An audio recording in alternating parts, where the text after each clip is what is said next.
Hi guys, welcome back to my channel. ഇന്ന് ഞാൻ കാണിച്ചു തരാൻ പോകുന്നത് വളരെ എളുപ്പത്തിൽ ഉണ്ടാക്കാൻ പറ്റുന്ന ഒരു 5 മിനിറ്റിൽ നമുക്ക് ചെയ്തെടുക്കാൻ പറ്റും ഒരു മത്തൻ പുളിക്കറിയാണ്. വളരെ സിമ്പിളായിട്ട് ഈസി ആയിട്ട് ഉണ്ടാക്കാൻ പറ്റുന്ന ഒരു കറിയാണ്. ഇതിന് മുന്നേ ഒരു മത്തൻ പുളിക്കറി ഇട്ടിട്ടുണ്ട്. അതൊക്കെ വെച്ച് നോക്കുമ്പോൾ ഇത് അതിലും എളുപ്പമാണ്. ഇപ്പോൾ എങ്ങനെയാണ് ഉണ്ടാക്കേണ്ടതെന്നുള്ളത് നോക്കാം. അതിന് വേണ്ടിയിട്ട് ഞാൻ ആദ്യം കുറച്ച് വലിയ കഷ്ണങ്ങളായിട്ട് തന്നെ മത്തൻ മുറിച്ചെടുത്തിട്ടുണ്ട്. ആവശ്യത്തിന് വെള്ളം ഒഴിക്കുക, കുറച്ച് ഉപ്പും കൂടെ ഇട്ടിട്ട് നമുക്ക് ഇത് അടച്ച് വെച്ച് കുക്കർ ഒരു 2-3 വിസിലിന് നമുക്ക് ഇത് വേവിച്ച് വെക്കണം.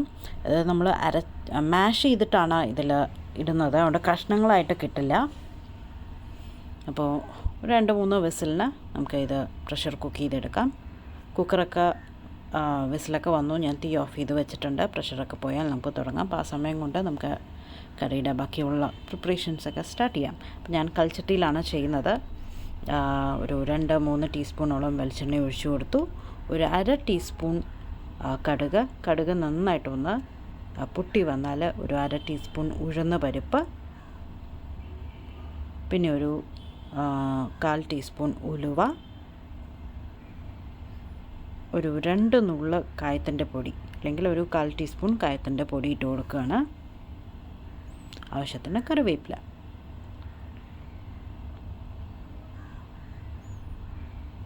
ഇനി നമ്മൾ ഇതിൽ ഈ ഒരു കറിയിൽ മഞ്ഞൾപ്പൊടി മുളക് പൊടിയൊന്നും ആഡ് ചെയ്യുന്നില്ല. ഇതിൽ എരിവ് വരുന്നത് പച്ചമുളകിൽ നിന്നും മാത്രമാണ്. അപ്പോൾ ഞാൻ നടുവേ കീറിയ പച്ചമുളക് ഏകദേശം ഒരു 6-7 എണ്ണം എടുത്തിട്ടുണ്ട്. പിന്നെ ഒരു മീഡിയം സൈസ് സവാള നീളത്തിൽ അരിഞ്ഞിട്ടുണ്ട്. ഇത് രണ്ടുമാണ് ആകെ കഷ്ണങ്ങളായിട്ട് കാണുന്നത്.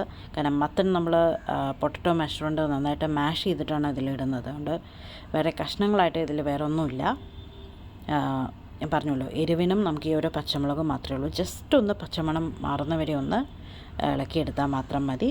ഞാൻ കറിക്ക് ആവശ്യമുള്ള ഉപ്പും കൂടെ ആഡ് ചെയ്ത് കൊടുക്കുകയാണ്.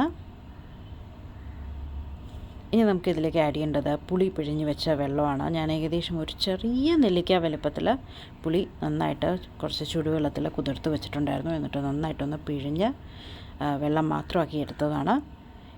ഈ ഒരു കറി നല്ലോണം ഒഴിച്ച കറിയാണ്, നല്ല വെള്ളം പോലെ ഇരിക്കുന്ന ഒരു കറിയാണ്. അപ്പോൾ നമുക്ക് എത്ര ഡയല്യൂട്ട് ചെയ്യാൻ പറ്റുമോ അത്രയും ഡയല്യൂട്ട് ചെയ്യാൻ പറ്റും. അപ്പോൾ ഞാൻ കുറച്ചുകൂടെ വെള്ളം ഒഴിച്ച് കൊടുക്കുകയാണ്. നമ്മൾ ഓൾറെഡി ഉപ്പൊക്കെ ആഡ് ചെയ്തു. കുറച്ച് ഉപ്പ് നമ്മൾ മത്തൻ വേവിക്കുന്നതിലും ആഡ് ചെയ്തിട്ടുണ്ട്. ഞാൻ പ്രഷറൊക്കെ പോയിട്ട് കുക്കർ തുറന്നു. ഇനി ഞാൻ ഈ ഒരു പൊട്ടറ്റോ മാഷർ വെച്ചിട്ട് ഇത് നന്നായിട്ടൊന്ന് മാഷ് ചെയ്തെടുക്കാൻ പോവാണ്. ഓക്കെ, നന്നായിട്ട് മാഷ് ചെയ്തിട്ട് കാണിച്ചു തരാം.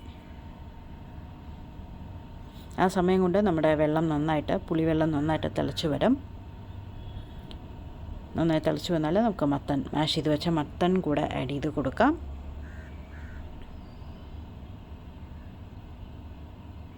വീണ്ടും നന്നായിട്ടൊന്ന് തിളപ്പിച്ചെടുക്കുക. എല്ലാം ഒന്ന് ടേസ്റ്റൊക്കെ ഒന്ന് യോജിച്ച് വരണം. ഞാൻ പറഞ്ഞ പോലെ ഇതിൽ മുളക് പൊടി, ഗരം മസാല, മല്ലിപ്പൊടി, മഞ്ഞൾപ്പൊടി ഒന്നും ആഡ് ചെയ്തിട്ടില്ല.